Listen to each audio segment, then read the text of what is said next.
We are the global savages. We have been traveling for thousands of years.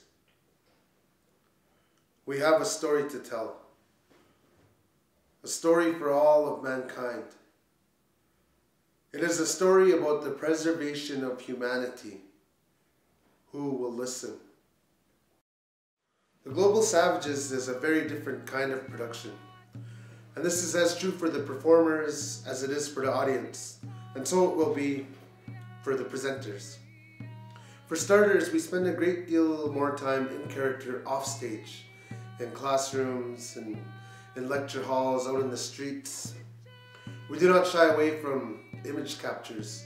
We respect these as mnemonic reminders of the new relationships being built. Handheld devices are the new handshake. So how might the experience of presenting the Global Savages unfold? The moment we are invited into another territory to share our story is the moment we begin to build a framework in which to nurture the new relationships that are being built. We like to communicate with a group of people from your community in the month leading up to our presentation. The Global Savages and people from your community can stay in touch via social networking from wherever we are, and you can keep us up to date as to what is happening in your community as well. Second, we like to arrive a week before the presentation. We will enter your city or your community on foot at sunrise. We will select a locally significant route. We can do this alone or with other people. It is important to us because it is a marker, a starting point, a new opportunity. It is a quiet experience, and it helps us reflect on why we arrived at this place at this time. During the week, we'll be anxious to meet with the people we have been communicating with. We want to walk around your community. We want to socialize with community groups, with artists, with farmers, with seniors, with environmentalists, with people.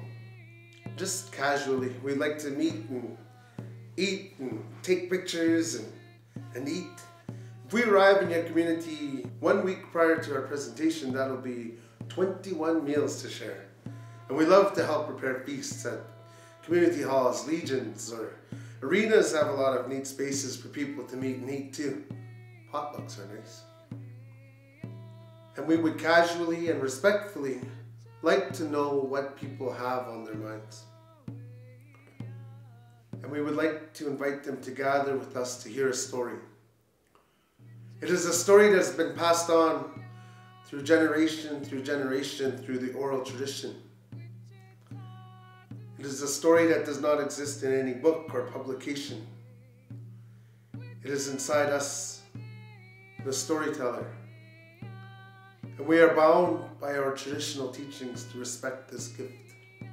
When we gather next to the fire, this is our only binding request. We must have a fire.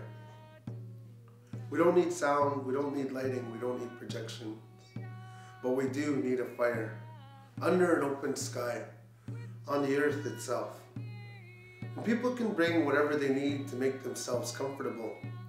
I, Debajehmujig, the storyteller, would be happy to meet people at the theater and walk them to the gathering place. My brother Mujikwas can help with traffic. Sky Woman can play her drum and sing the water song so people can hear where the gathering place is, and Pakwas will tend to the fire. If you are listening to this as a presenter, you're probably now silently processing a flood of reasons why trying to accommodate a presentation such as this would not be a good thing for your audiences. But listen, if we can figure out the fire, everything else will work itself out.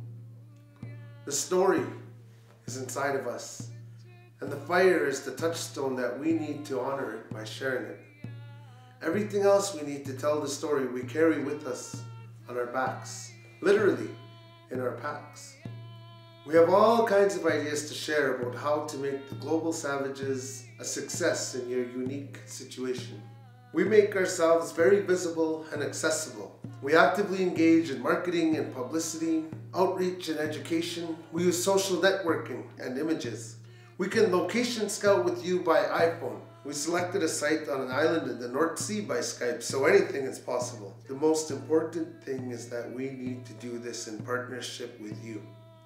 There are many options and there are many dimensions that may not have applied in your previous presenting experience. For example, after the story has ended, many people like to remain in the state they are in for longer.